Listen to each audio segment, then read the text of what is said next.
Bienvenidos a una edición más de su noticiero de ABA Televisión. Mi nombre es Jaime Sevilla y estas son las noticias.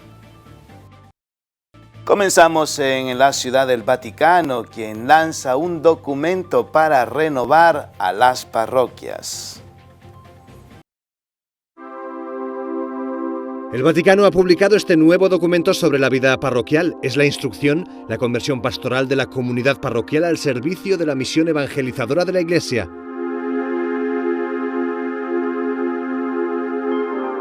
En él pide un cambio de mentalidad ante los retos del mundo de hoy, marcado por la era digital y la globalización, donde el contacto con otras culturas es continuo. Propone responder con creatividad en este nuevo marco. Recomienda revitalizar la vida sacramental, no encerrarse en el propio entorno y mantener el contacto con los pobres y necesitados.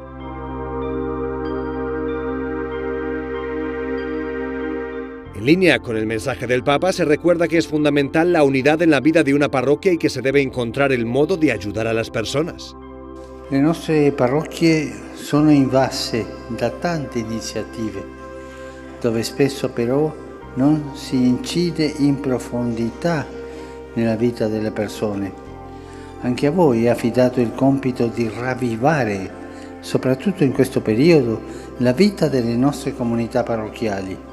La instrucción subraya la importancia de enseñar a los laicos a escuchar y meditar el Evangelio. Es importante conocerlo para saber comunicarlo y facilitar el encuentro personal con Cristo.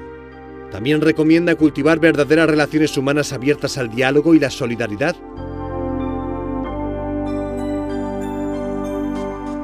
El texto dice que hace falta una renovación interior de cada persona porque se deben formar cristianos responsables y capaces de tomar conciencia de su papel en la Iglesia.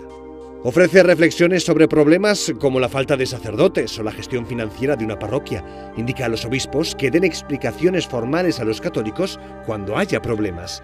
Los destinatarios de este documento son los integrantes de comunidades parroquiales y su objetivo es ofrecerles ideas que sirvan para inspirar su misión. Y el Papa Francisco participa del funeral del cardenal Grocholewski. Cardenales y personal de la Curia romana participaron en el funeral del purpurado polaco Zenon Grocholewski. El vicedecano del Colegio de Cardenales, Leonardo Sandri, fue el encargado de presidir la ceremonia. Vogliamo affidare al Signore l'anima di un sacerdote e di un vescovo. Francisco participó en los ritos finales de la ceremonia en actitud de recogimiento. Debitum humani corporis, sepeliendi officium, fidelium ore completum. Zenon Grocholewski fue nombrado cardenal en el mismo día que Jorge Mario Bergoglio. Falleció a los 80 años de edad tras décadas de trabajo en el Vaticano, sobre todo en la Congregación para la Educación Católica. Es el departamento que se ocupa de las universidades de la Iglesia. Questo è la scuola cattolica. Cuando una escuela es católica, los profesores y alumnos deben entender que se enseñarán valores católicos. Claro que respetamos a las otras religiones, pero es nuestro derecho transmitir valores cristianos. En el Vaticano se acogen pocas ceremonias en la era COVID-19, pero cardenales, amigos y personal de la Curia quisieron dar su último adiós al cardenal polaco. Zenon Grocholewski fue un gran colaborador de Juan Pablo II y Benedicto XVI. Siguiendo en la Ciudad del Vaticano, la embajadora de Estados Unidos dijo: la sociedad avanza cuando hay libertad religiosa. Para Estados Unidos, la libertad religiosa global es un imperativo moral y de seguridad nacional, y por eso se compromete a respetar y promover esta libertad. Es parte de la orden ejecutiva sobre el avance de la libertad religiosa internacional que Donald Trump firmó el 2 de junio en un santuario dedicado a Juan Pablo II. La embajadora de Estados Unidos ante la Santa Sede la explicó con esta declaración. Esta directiva afectará a nuestras relaciones diplomáticas con gobiernos que tienen un historial débil en materia de libertad religiosa. La defensa de la libertad religiosa en el extranjero ayudará a asegurar la protección de los americanos en nuestro país. Cuando los países protegen y promueven la libertad religiosa, son más seguros y más prósperos. Según el decreto, Estados Unidos prevendrá y responderá a ataques contra la libertad religiosa, pedirá cuentas a los autores de estos actos y mejorará la seguridad de lugares de culto en todo el mundo. Este decreto ejecutivo emplea una gama de herramientas ejecutivas para asegurar que todas las comunidades religiosas puedan practicar su culto sin miedo. Aumenta la ayuda de Estados Unidos para libertad religiosa, pide restricciones en visados y sanciones cuando sea apropiado. Estas herramientas ayudarán a los gobiernos a identificar y a abordar la persecución y la violencia religiosa. Los organismos públicos de Estados Unidos con personal en el extranjero deben enviar a finales de agosto su plan de acción sobre libertad religiosa. Como empleados federales recibirán formación sobre este ámbito cada 3 años. Además, Estados Unidos destinará cada año $50 millones a programas que promuevan la libertad de culto sin importar la afiliación religiosa. La embajadora Callista Gingrich dice que es un ámbito muy importante de su trabajo y que por eso el personal diplomático de Estados Unidos se preparará para ayudar a que progrese la causa de la libertad religiosa en todo el mundo. Ahora quiero invitarles a que compartan conmigo una reflexión del Evangelio del día. En el Evangelio de hoy, tomado del capítulo 12 de San Mateo, tenemos ese texto maravilloso, donde se le acerca a alguien a Jesús en medio de la muchedumbre y le dice: Señor, te buscan tu madre y tus hermanos. Y Jesús, viendo a sus discípulos, le dijo: ¿quiénes son mi madre y mis hermanos? Estos, los que cumplen la palabra de Dios. ¡Qué belleza! Algunos piensan de que el Señor le está dando un rechazo a su mamá. Y no. Le está dando un rechazo a sus amigos, a sus primos. Y no. Jesús lo que está haciendo en este momento es dándole una alabanza profunda, inmensa a su Santa Madre. ¿Por qué?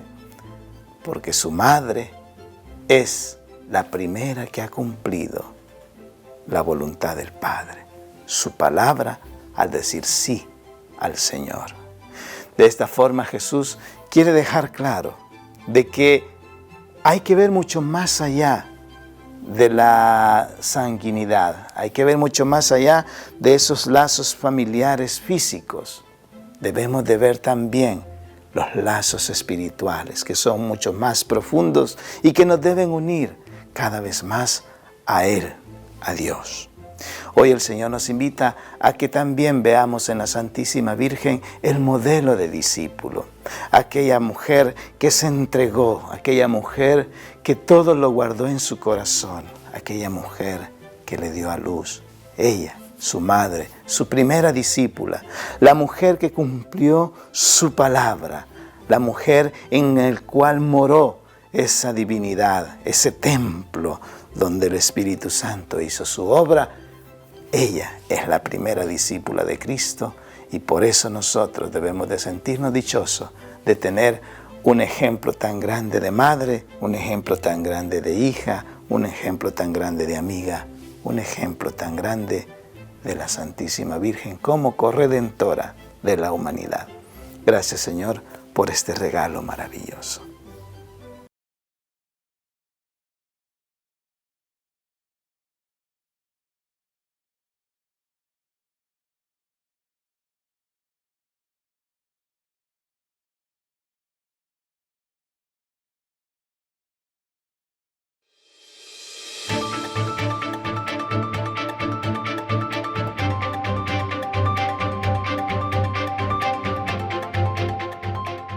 Nos trasladamos en este segmento a Centroamérica, especialmente en El Salvador, donde les presentamos un reporte de las principales noticias gracias a nuestros amigos de UCA Audiovisuales.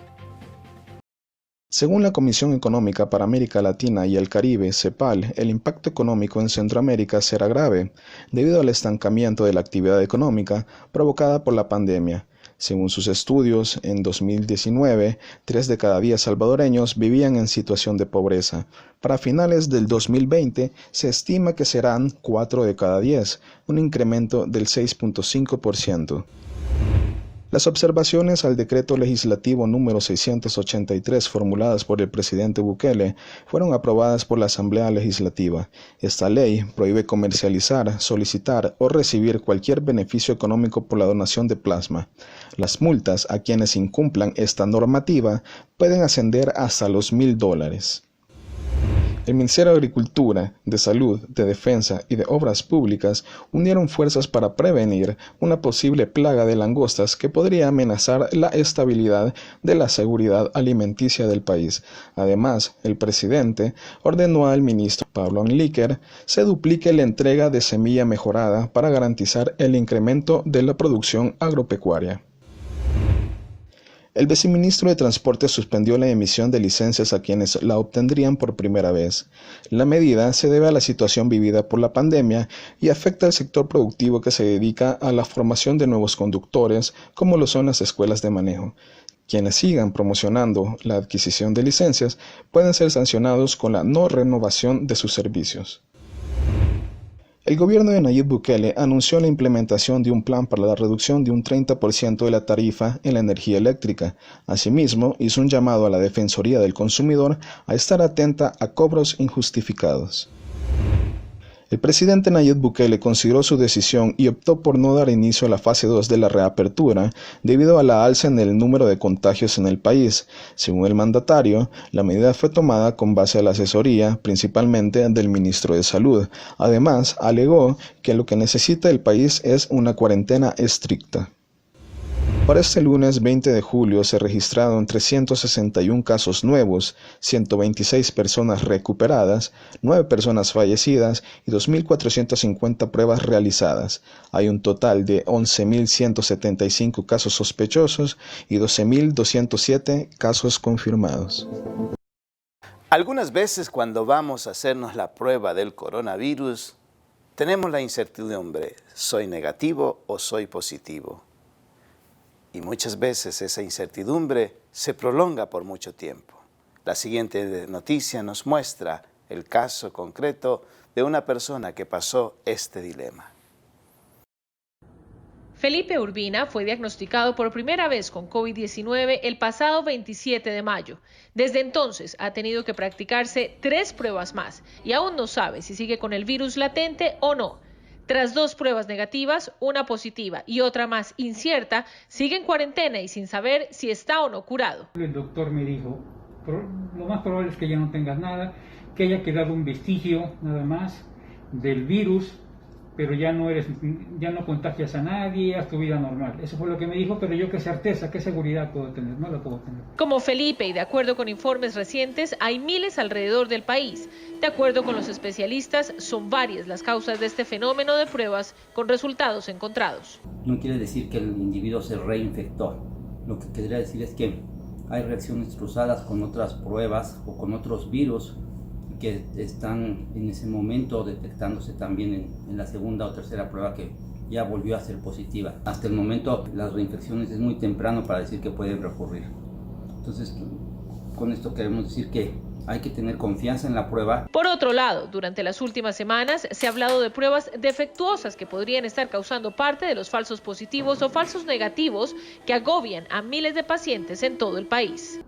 Encierro total, angustia, miedo, terror. A estos sentimientos se suma que los pacientes están padeciendo los estragos de un sistema que no da abasto y que se está tardando en ocasiones más de 10 días en dar resultados. Adriana Arévalo, Voz de América, Las Vegas.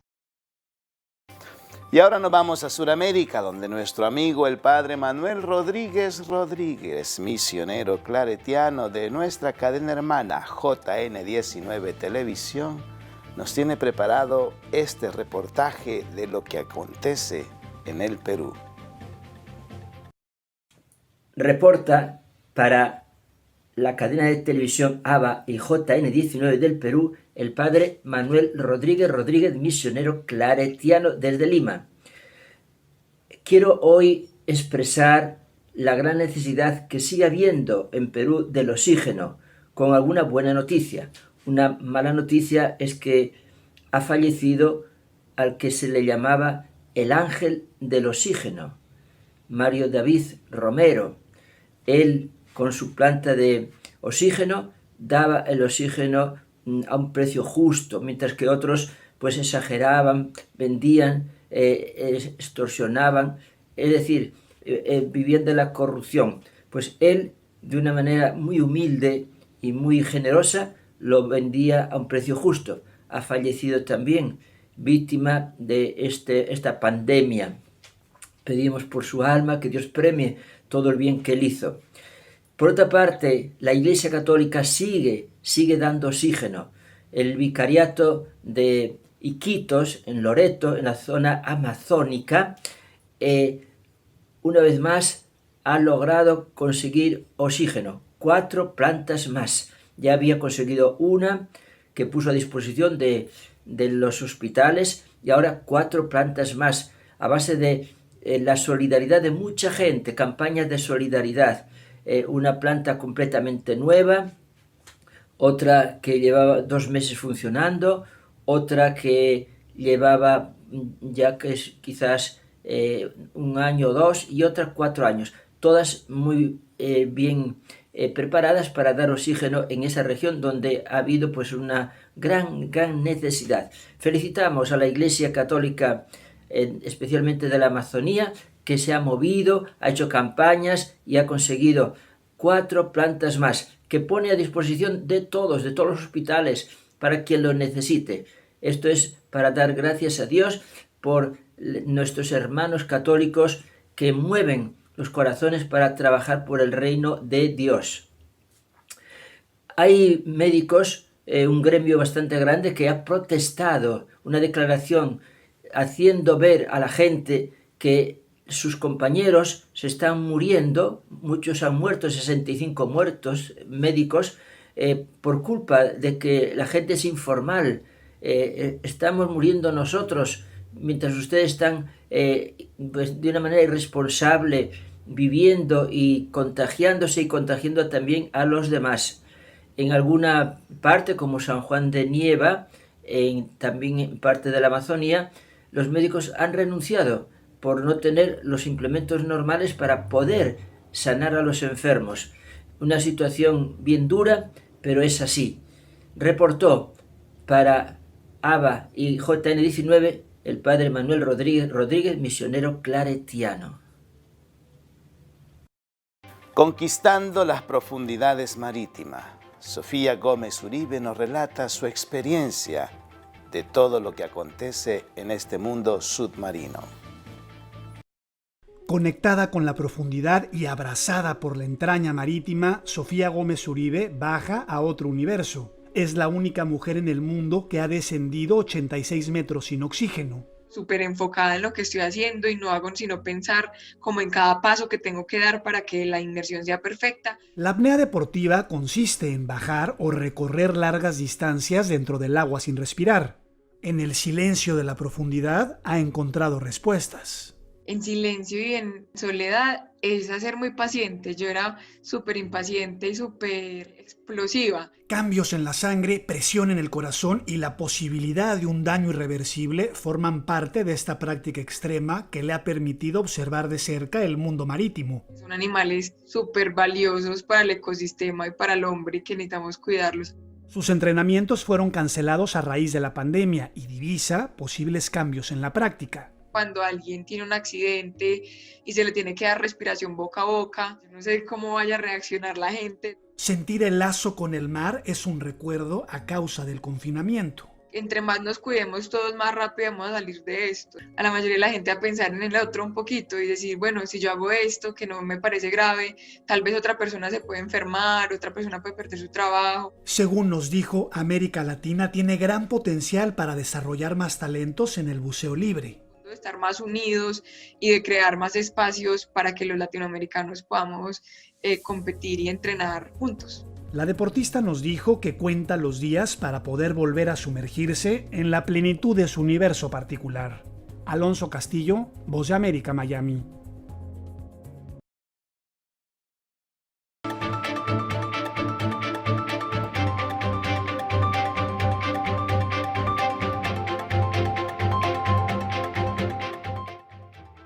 La familia, un reflejo de la Santísima Trinidad.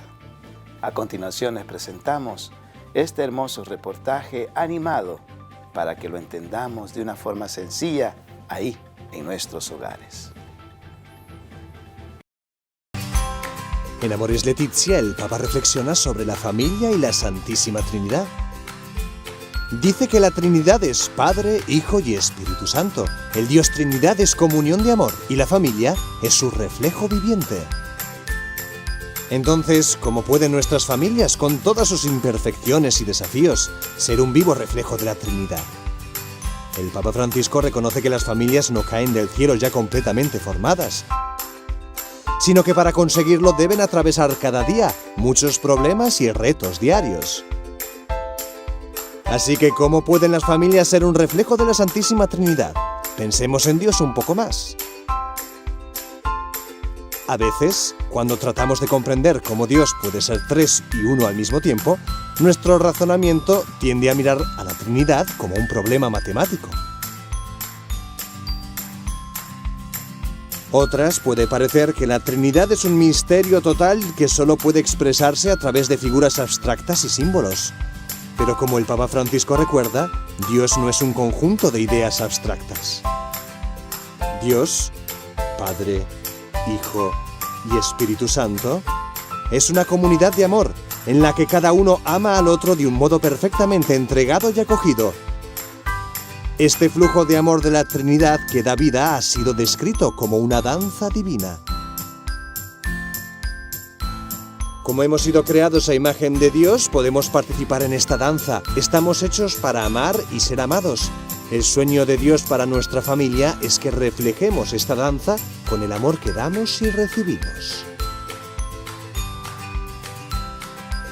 Pero es evidente que vivimos en un mundo real con retos diarios que ponen a prueba el círculo familiar.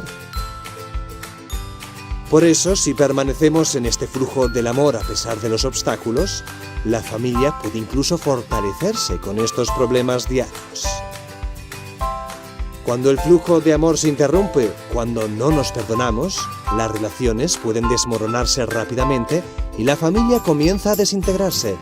Esto puede pasar incluso con los pequeños detalles. Por eso el Papa nos enseña que para encontrar la alegría del amor necesitamos reavivar la sencilla práctica de perdonar y dejar pasar. Si conseguimos hacer las paces al final del día, aunque sea con un pequeño gesto o una caricia, la armonía familiar se restaura y el círculo del amor se activa de nuevo. Este es el motivo por el que, a pesar de nuestra miseria, la familia puede ser el vivo reflejo de la Trinidad.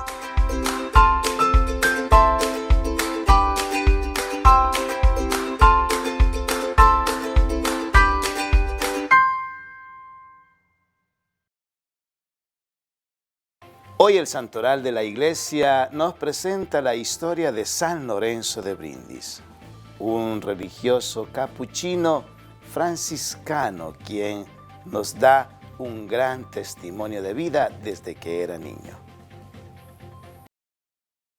Su imponente figura, armada únicamente de un crucifijo que levantaba a guisa de estandarte, cruzaba por todo el frente a galope tendido y, arengándolos, redoblaba los bríos y la fiereza de los 20.000 guerreros cristianos que se batían con los 80.000 soldados turcos que pretendían expulsar de Hungría a los católicos.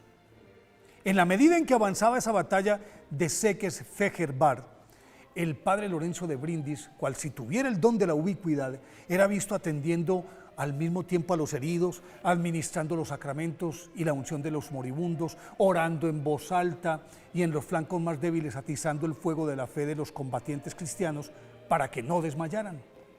Su majestuosidad intimidaba a los enemigos que intentaban cazarlo con sus flechas y balas, pero contaba después Rodolfo II, emperador del Sacro Imperio Romano Germánico. Los proyectiles se desviaban o se enredaban en su hábito o en su espesa y luenga barba.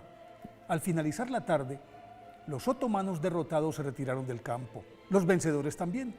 El único que permaneció durante toda la noche en él, consolando a los heridos y asistiendo a los moribundos de ambos bandos, fue el padre Lorenzo de Brindis. Giulio Cesare Ruzzi, nacido en Brindis, en Italia, el 22 de julio de 1559, desde que empezó a balbucir las primeras palabras, desconcertó a sus padres porque luego de las misas a las que era llevado por sus papás, podía recitar textualmente los sermones pronunciados por los sacerdotes, y lo hacía con tal unción que a los 7 años fue invitado por el obispo a predicar en la catedral de Brindis, y al terminar, todos los asistentes lloraron de emoción y de arrepentimiento. Al morir su padre, se trasladó con su madre a Venecia y adelantó su preparación básica con su tío Pedro Russi, rector del seminario de San Marcos, y en un santiamén estuvo listo para ser recibido en el convento capuchino con el nombre de Lorenzo de Brindis a los 16 años, edad en la que ya podía citar cualquier pasaje de la Biblia literalmente y comentarlo con precoz erudición.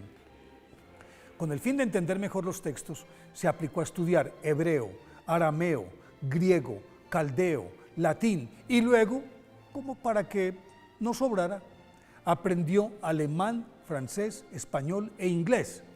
Y era tal la admiración por su preclara inteligencia que, siendo apenas seminarista, el arzobispo le encomendó la predicación de los 40 días de Cuaresma en la Catedral de Venecia por 2 años consecutivos. Y después de ser ordenado sacerdote en 1582, el Papa Clemente VIII le encomendó la evangelización de los judíos de Roma, a los que catequizó en hebreo y en arameo.